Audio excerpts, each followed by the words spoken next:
part of the executable, and they might be might have useful properties for comparing. But we would like to stay away from the actual instruction comparison as long as possible. So we want to have something more abstract to work with. Secondly, the compilers tend to reorganize and rearrange functions in basic blocks a lot just because of optimization. And as I mentioned beforehand, they rearrange basic blocks in an executable, like in a function. So what we need is an algorithm to, well, tell us that two sequences of instructions are the same, but permutated, or some instructions have been switched around. So basically you want to have an algorithm which tells you, okay, this sequence is a permutation of this other sequence. And we want to have a very short signature that tells us this. So what we're doing is we're assigning a small prime number to each mnemonic in the assembly language. Meaning move gets a small prime number, push gets a small prime number, and so on. And then you have the sequence of instructions in a basic block, and just multiply along that sequence. You multiply the product of it. And the interesting part is that since prime number decompositions of natural numbers are unique, you will not have like two blocks which have a different number of instructions, or which have like more instructions of one type than the other one. You will not have a collision there. You'll always have like a unique representation of that number, or of the block. Secondly, multiplication is commutative, meaning A times B equals B times A. So the prime number product includes all possible permutations, which means we now have a signature that encodes all the instructions, but does not encode the order. And as such, we have a very short signature with which we can start matching basic blocks. All right, I think I'll hand over the microphone to my colleague Rolf, who will speak about matching basic blocks. And he just wrote me that he's scared. It's his first time talking, so take it away. Thanks, Halvar. Good morning, everybody. So once we have the call graph isomorphism in place, the next question we'd like to answer is, how do we compare the contents of two individual functions in a meaningful way? In other words, how do we compute the isomorphism between the two control flow graphs? The method that we use for control flow graph isomorphism is highly similar to the method we used on the call graph scope. First, we generate a set of initial fixed points, and then we propagate these fixed points to adjacent nodes. On the control flow graph level, most of the fixed points come from identifying. Sorry. Coming in. So, sorry. The trick is basically that how do we tell that two basic blocks are associated with each other? The big problem is we now have an isomorphism on the function level. So we know this function is the same as this function. So this function still might contain 400 basic blocks. And you just know that these two functions are the same, but might have changed slightly. So you will have to inspect 400 basic blocks and figure out a change within these blocks. So we need some way of identifying which blocks, which block in the function A is the same as which block in the function B. So in essence, we have the same problem again. We have two graphs, and we want to build an isomorphism. Go on. Yeah, come on. Please. Seriously not? I'm sorry. Fair enough. So, well, in essence, we're using the sum algorithm. We're building fixed points again, and then we're propagating them. So we have the two function flow graphs this time. Instead of the big application, we just have two functions. And we start building fixed points by some way, and then we try to propagate these fixed points using exactly the same algorithm. Select the children, select the parents, and so on. But this time we have to use a different signature. Like a function itself, a function flow graph, has the properties of number of nodes, number of links, and number of calls. We don't really have that luxury on the basic block level because we just have one piece of assembly, which might be just a jump or whatever. So we need some sort of signature to identify these things. And what we picked is the shortest distance to the entry point of the function and the shortest distance to the end point of the function. Plus a unique ID identifying the subfunction calls. So the trick is basically that if you have a function flow graph, the normal structure will be that you have a lot of code bypassing the main body of the function because it's error checking. Like when the function starts out, it jumps, like it checks, is argument 1 valid? If not, jump to the end. Is argument 2 valid? Jump to the end of the code. And the trick here is that if you have, like, if you look at the shortest distance and the to the beginning and the shortest distance to the end, then if the change is not occurring right above you, like on a node that is dominating you, well, you know, I'll get to the dominating stuff later on. First, an example for the signature. We have a basic block here, a function with basic blocks, and we want to generate a signature for this function. So the first block is the entry point. As such, the distance to the entry point is 0. And the shortest path to the end is this path here. Thus, the distance to the end is 1. It contains one subfunction call. Thus, the number of subfunction calls is 1. The second node has a distance to the beginning of 1, and its shortest path to the end of 1, 2, and one subfunction call. So the signature is 1, 2, 1, and the same for the rest of the nodes. Now, there's something in compiler theory, or in general in directed graphs and loop finding, which is called domination. Meaning, if every path to a certain node has to go through another node, like if every path to A has to go through B, that means that B is dominating A. So what we have here is the situation where if we add a new node to the beginning of the function, which dominates all other nodes, we will change not only the signature of like one node, but we'll change the signature of all the nodes which are being dominated. So if we have the old function here, which has a 0 distance to the beginning, a distance of 2 to the end, and we add a new function in front of it, all of a sudden this signature here will change to this signature, and this signature here will change to this signature. So we have the problem of one change far up in the graph or one change far down in the graph on a path that every node must take, like every path must take. Then we change all the signatures in the flow graph. So we need some way of propagating the signature while taking into account the possible displacement from having inserted basic blocks into the function. And we do this by, first of all, creating fixed points through string references or subfunction calls. I mean, we already have the isomorphism for functions, so if we see a call somewhere and a call in the other function, we can decide whether these calls call the same subfunction in both executables. So in this diagram, if we have a fixed point for the red bordered node, so we know the two nodes in the red border are the same, what we do is we calculate the differential in the signature, which in this case is 1. And now, since nodes that are dominated by another node are usually clustered together in the graph of some sort, we now know, we now take this difference and add it to all adjacent nodes to the one that changed. So on the right side, we'll take the difference of 1, 0, 0 and would add it to the blue node. And the signature of 1, 1, 0, which it was before, would now be 2, 1, 1, 1, C, which it was before, would now be 2, 1, C after we add the 1 to the first, like the differential to the first component. So all of a sudden, the two blue nodes match. And then we can take the same differential and apply it to the topmost node, which has 0 to A on the right hand. And if we add the 1 to the first component, it will match the one on the left hand. We can propagate this through. And what you get is, you get the isomorphism for the basic block level. So all of a sudden, from the two functions, you know this basic block is exactly this basic block. Now finally, because we're a bunch of mathematicians, or aspiring mathematicians, according to our professors, we're not that good, we thought we'd just use the same algorithm again on the instruction level. Now everybody of you will think, why the heck would you use a graph instruction, like a graph matching, on something as simple as a linked list, which instructions are? Because what we want to do now is, after we've identified all the relations between the basic blocks and the executable, we want to identify which instruction in one executable matches to which instruction in the other executable. So we treat a basic block basically as a very, very simple graph, like a special case of a graph. And then we use the exact same algorithm. We generate fixed points from call relations and from string references. And the signature is the distance to the beginning of the node and to the end of the node. And then we just do the same. We generate a few fixed points and we start propagating. And then we get an isomorphism down to the instruction level.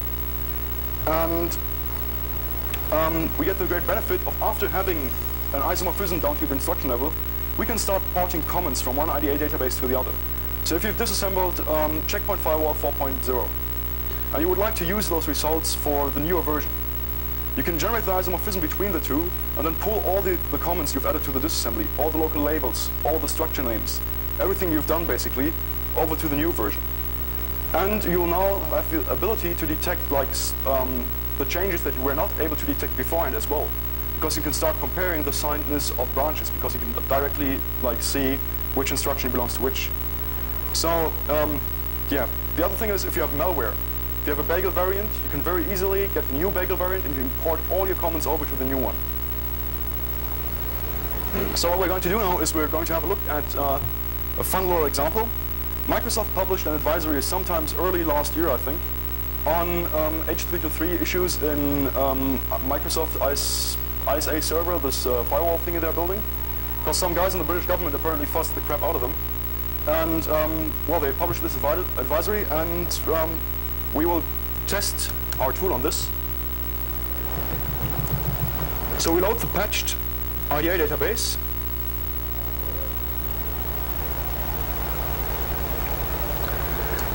Okay, is this readable from the audience, or should I change the font?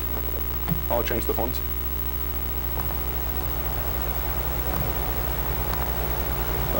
Didn't really help. Whatever. What we're going to do is we're going to load the diff results. Now, the reason why I'm loading the diff results and not like running this on stage is because the diffing takes about 10-15 minutes on my computer. And we don't really have all that much time. I would run out of jokes trying to entertain you while it's running. So we'll just load the results. And we get the isomorphism between the two executables. Here we get all the match functions. So subfunction 42B9A0 is the same as 42B9 4C in the other executable. And then we can pop up the two flow graphs. Click. Bad example, or is it? No, it's actually the same. So we see that these two flow graphs, while being like different in layout, are actually the same code, because the first piece here, I'll zoom in a little bit, calls ASN1 PR decbit. Okay? So if you look at the graphs just on the screen, come on, you see that this block is the same as this block, and if there's an error condition, it jumps to this block, and if there's an error condition here, it jumps to this block. So this block is the same as this block is the same as this block, this is the same as this the same as this the same as this, and this the same as this. So basically, the tool tells us these two functions haven't changed. These are the same in both executables. We pop up the two flow graphs and we see, well, they haven't changed. They've been rearranged a little bit, but in essence, they're the same. So we close the two flow graphs and we scroll down to where it's getting interesting, namely where the tool tells us something has changed. So we have a bunch of functions down here. Oh, wait a second. I quickly have to do something. I forgot to save some results I did yesterday evening. Oh, never mind. Should be okay. So let's just try this. So we have a bunch of functions here which have changed. If we hit Control E on one of them, we get the flow graph and the highlighting of what changed. So let's have a look at this. These two, like this is the old binary, this is the new binary. Let's zoom in on what changed.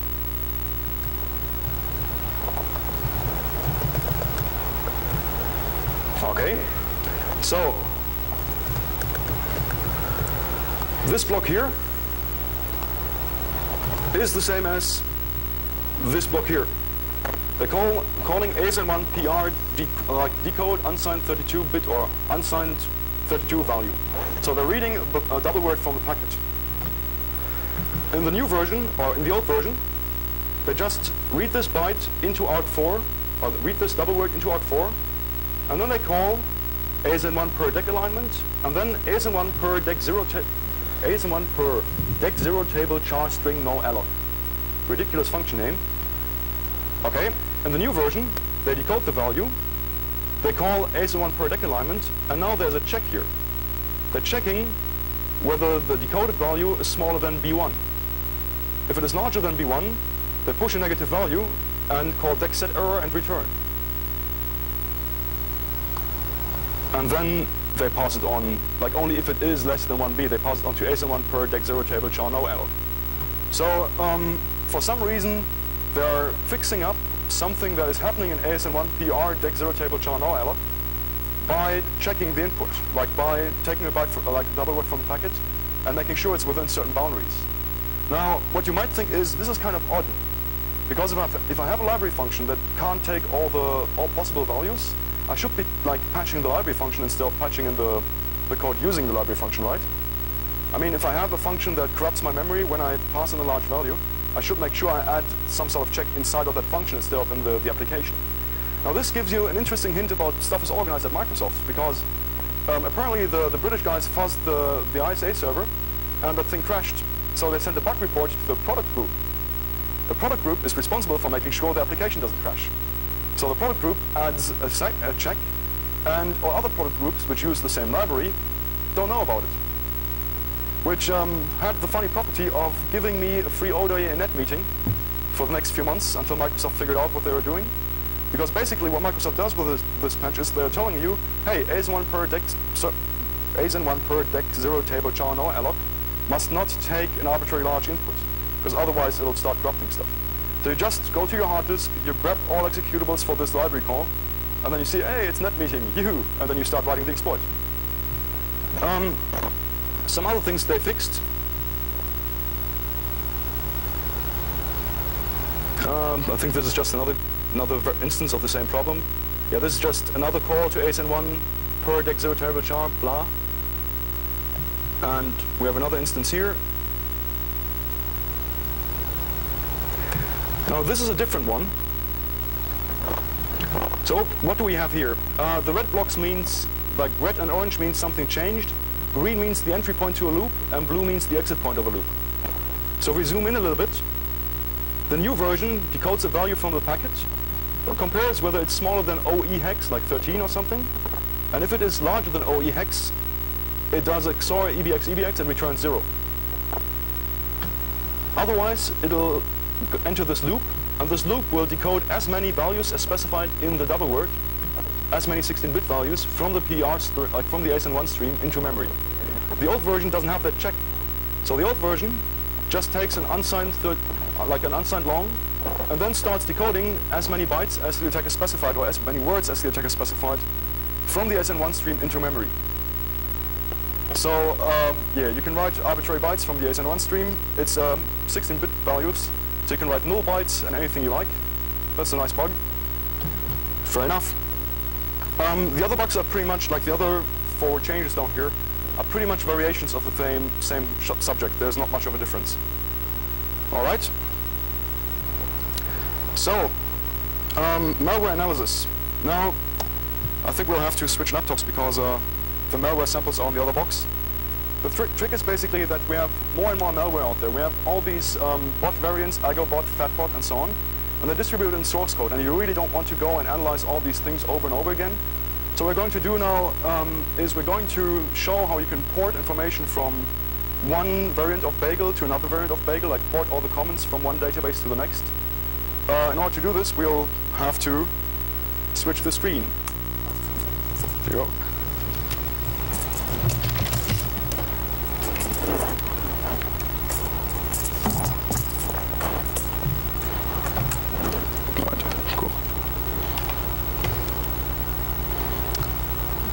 Don't you have to push a function key or something, or should it be on automatically? All right, let's see. Yes. Oh, that was wrong. Sorry, I just opened the CD drive, so.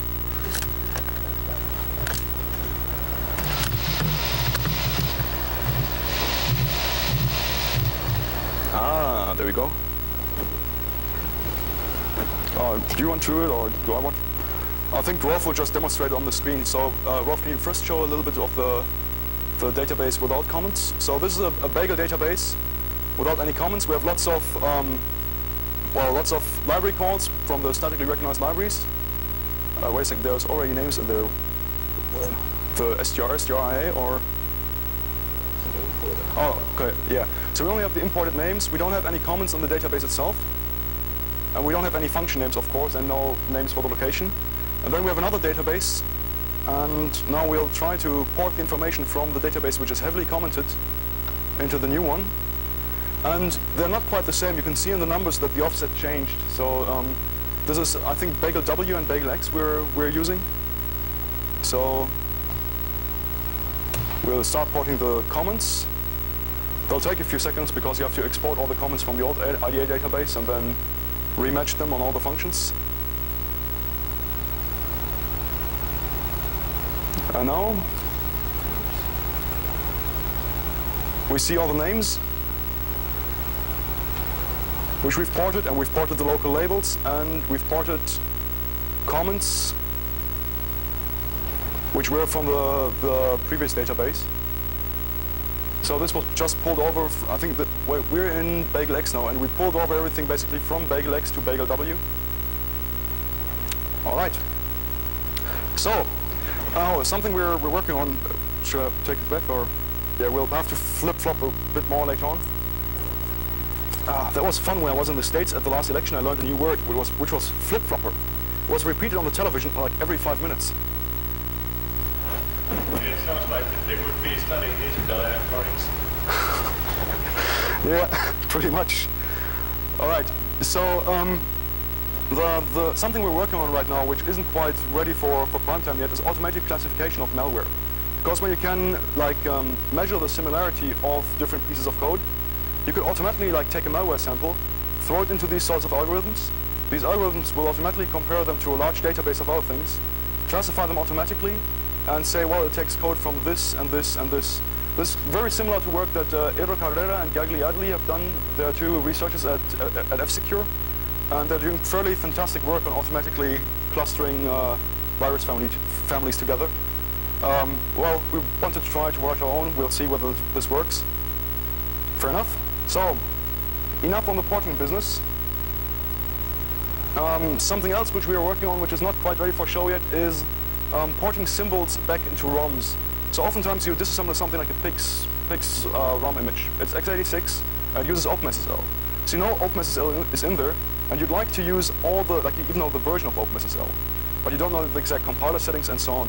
So what we are trying to do right now is we're going to take the PIX database and figure out the version of OpenSSL, recompile OpenSSL with symbols, and then diff it against the PIX database, thus importing all the symbol names and all the debug information which we have from OpenSSL into our Cisco PIX database, which should massively save time when we actually start to execute code on PIX. All right. So we've been all over this entire diffing business. What we'll have to talk about is navigating binaries. Basically, when you're dealing with applications, they are large. They're really large and really complex. And your brain is really not built for recognizing some sort of high-level language structure in a bunch of bytes. Your brain is built for recognizing food, movement, and danger. And we shouldn't kid ourselves that we can do everything we want with our brain. So visualization is really, really important because it will clarify a lot of situations and allow you to work more efficiently. So I really like to use the analogy of roadmaps for programs. I used this beforehand when we were talking about the graph isomorphisms, because in essence, you oftentimes have the problem in a car that you can't find your destination. My girlfriend would probably tell you that I'm really bad at finding destinations in cars, if I have to go anywhere. So you have to solve similar problems in security analysis. Oftentimes you'll find a security vulnerability somewhere in the binary, and you have no clue how to reach it, and you just know this location is screwed. Or alternatively, you reverse engineer a patch. And now you know there is a bug in here and you want to write an exploit, but how do you get to that point? This is essentially a navigation problem. This is the problem, how do I get to the Krasnopolski from Central Station in Munich?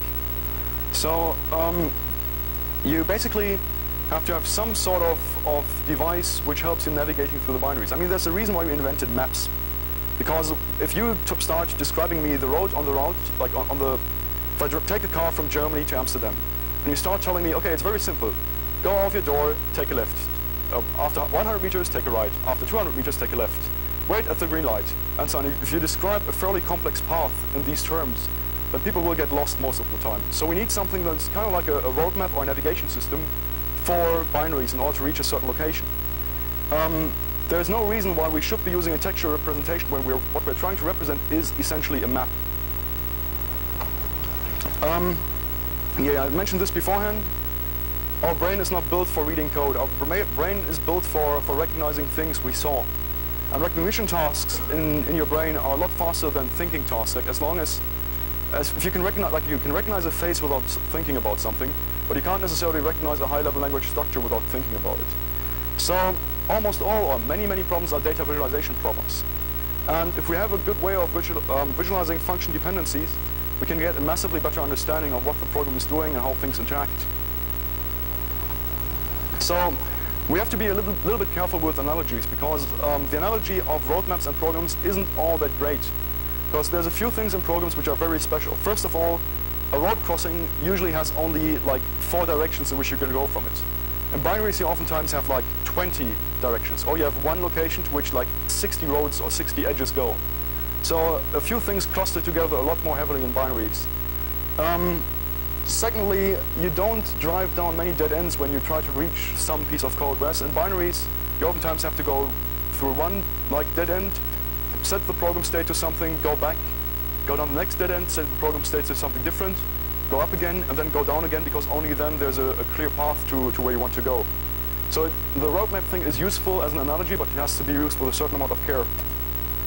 All right. So, yeah. I think we'll switch over to the other laptop again, because that's faster.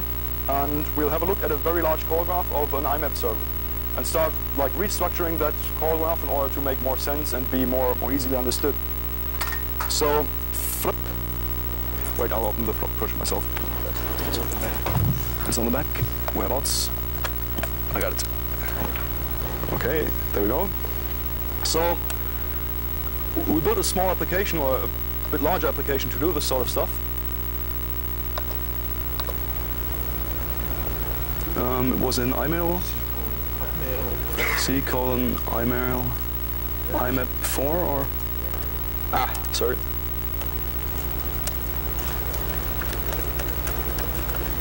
Backslash and IMAP? IMAP 4. IMAP 4, okay.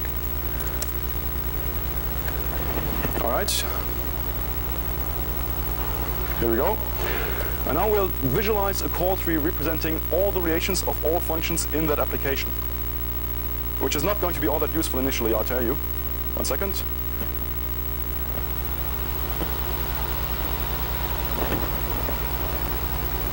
The joys of Java.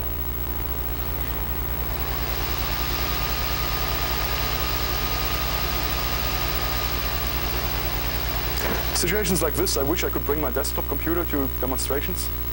All right, here we go. So we have a list of all functions, and now we'll lay it out as a graph. And most graph algorithms, like layout algorithms, are somewhat either a little bit more than linear in the size of the graph. So we'll lay it out in the cheapest algorithm we have, because we don't want to wait 50 minutes for the layout to finish. And all we see is a big ball of yarn. Those are all functions, like all the individual functions in the executable, linked to each other according to their call relations, including multi-edges, which means if one function calls malloc 20 times, then malloc will have 20 edges alone from this function coming in. So the first step we do is we remove all multi-edges. Okay, so the graph is getting slightly clearer. The next thing we can do is we can start removing library functions. Now, library functions have an interesting property, because library functions like malloc will tie together logically independent parts of the graph with many edges. You have 2 pieces of the program which have nothing to do with each other, but both call malloc. So both will have an edge going to malloc, and you really don't need that malloc call in that graph, because it just clutters things up and will make sure the graph layout isn't pretty. So first of all, you can identify library functions, and you can prioritize your auditing by selecting those with a high in degree first. Like if you have a function that's called from 250 locations, the odds of this function being reachable if you find a bug are a lot better than, well, a function which is only called from one location. So what you do is you select a bunch of functions by in degree. This user interface still needs some work. And then you remove those functions. And because you're removing functions with a high number of edges coming from them, you clarify the graph a lot more, even though you're removing only a few nodes. Well, this graph isn't quite as clear as it should be yet. So the idea is to continue restructuring, but you start, like as soon as you detangle parts of the program that are linked together through library functions, you start getting clusters. For example, down here, we have this cluster here. I'll zoom into it. And this cluster is pretty much, zoom is here. This seems to be all related to exception handling of some sort. So we have frame, unwind data, terminate, raise, find unlinked frame, get range of tries, and so on. This is all basically clustered together and a visibly separate cluster from the rest of the program when you remove the library functions. All right, so, okay, what else? All right, so the next thing you can do is, 1 second. We'll take the graph again, and we'll try to find our bearings in an unknown binary, mainly meaning we're really not interested in like reading lots about what sort of configuration file this thing is parsing. So when it's parsing configuration files, it might have a ton of overflows, but we as the attacker can't supply the configuration files. As such, we really don't care.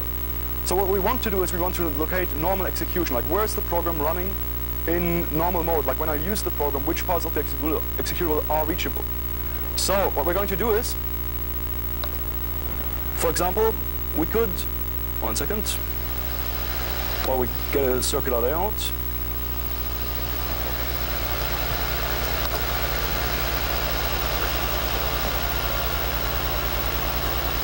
This cell is not doesn't have a fan, but a blow dryer. Hello?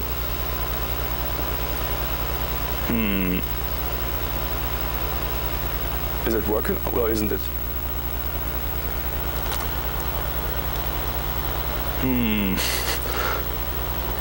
Heavy CPU load, I guess. Don't you just love demo effects? The demo effect? All right. I think we'll restart the application for now. Don't really have the patience of waiting.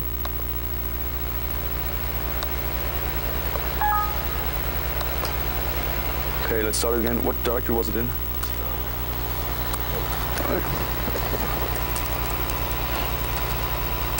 Right, thanks.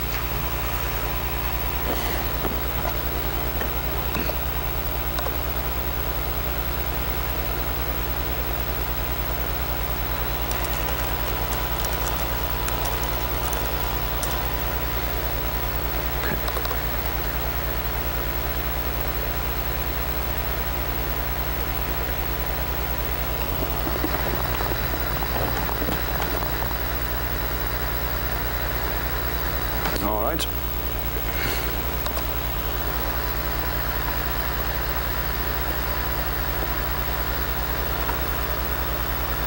So what we're going to do now is we're going to select something like the string copy node and remove everything from the graph that never calls string copy, that can never reach to this. And then we're going to set a breakpoint on every function which is left in that graph and see which of these functions can actually be hit during runtime. So what we're doing is we're searching through the graph for a string copy. And here we are. Let me quickly remove all the superfluous edges. Sorry? Oh. We demoed, we tested the LSTR copy, so I'll stay with what I tested. So we got an LSTR copy here. And we add a comment. This is dangerous. And we select all predecessors to this node. Then we invert the selection and remove everything else. And then we get a graph that is a lot more manageable. And what we'll do now is we'll attach a debugger to the actual IMAP server. The debugger is in... Sorry? In where? Oh, you go ahead.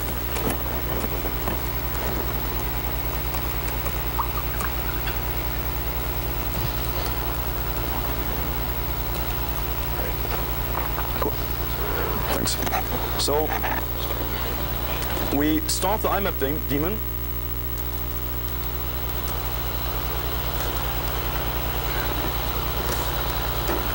We check what its process ID is, 2276.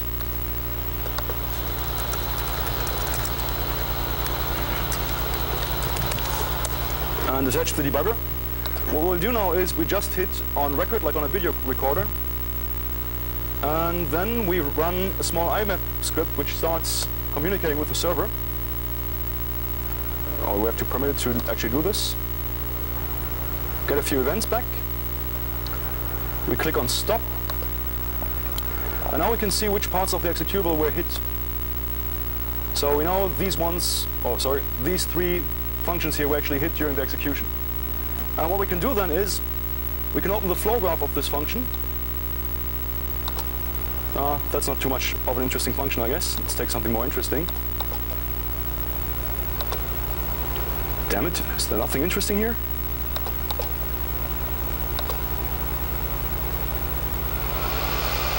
This sounds like it's going to be interesting.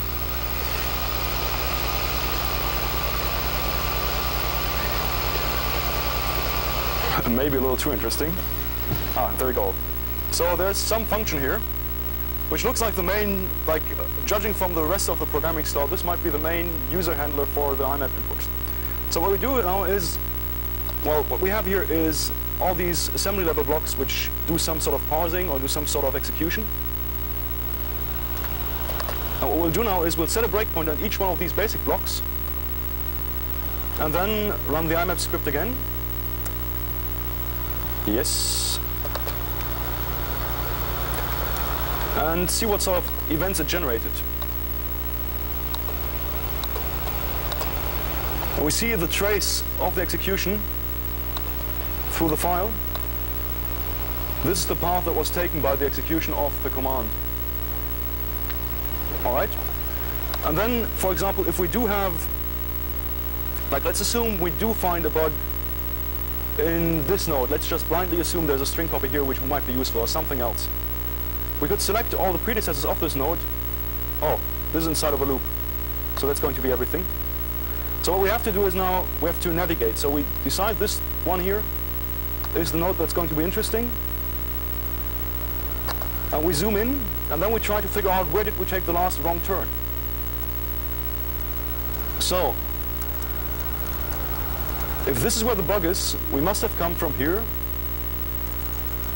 and we must have come from here, and we must have come from here. And apparently, we should have made sure that the command we want to issue equals rename. Because here we see an str comp to rename, to the string rename. So apparently, you're sending a command in, and in order for you to take the right branch which leads to the path that you want to execute, you have to send the rename keyword. All right. So basically, the thing is usable or is going to be used for input crafting. You find a bug. How do you craft the proper input to reach a certain location? Okay. Any questions concerning this so far?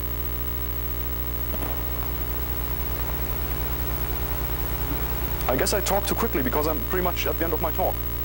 So, seriously, there's no question at all? Yes? When you're generating your original graph, Yes?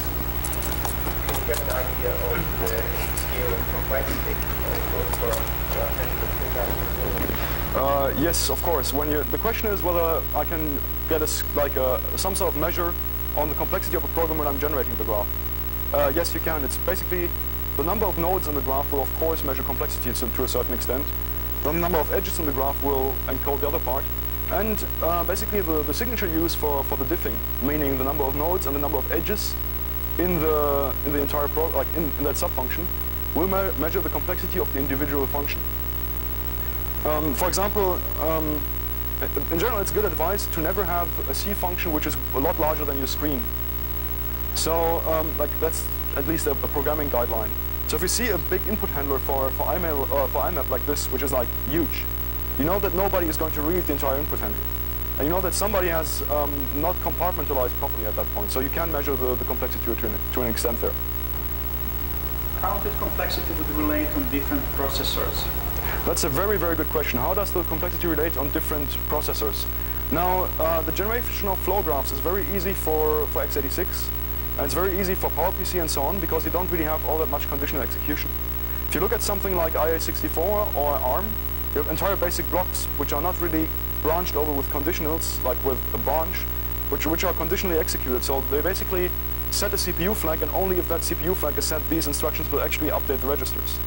So you would have, I would think at some point we'll have to build flow graphs from conditional execution platforms, because right now if you do have a conditional execution platform, you oftentimes have functions which are actually like on an x86 would have 10 or 15 different nodes because of all the conditionals, whereas on ARM they have just one chunk with a lot of conditional instructions in between.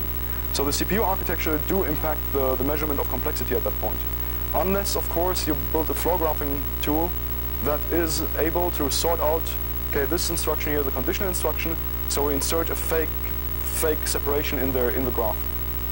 Is it also possible to handle multi-threading? With a debugging thing, yes. All the breakpoints you're setting are being recorded, and they record the thread ID which hit the breakpoint. Because what we're doing is we're not tracing the application. We're actually just putting breakpoints everywhere, and whenever one is hit, it gets echoed over the network along with the thread ID that was triggering this breakpoint.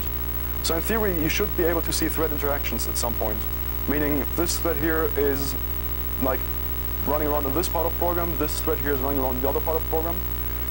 The big thing, of course, it's of very limited use for debugging multi-threading issues if it's timing related, because the debugging will screw all the timing in multi-threading, which is something I don't think anybody has a solution for that. All right. Any other questions? Well then, thanks. Oh, yeah, we went over this. You've seen the ball of yarn.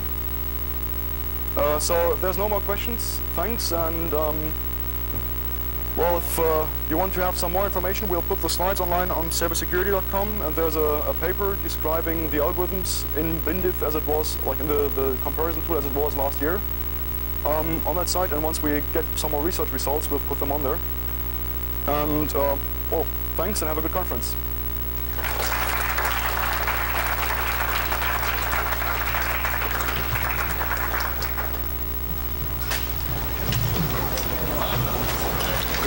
Unfortunately, I missed the beginning of your presentation. Yeah. The cybersecurity, I mean, is that...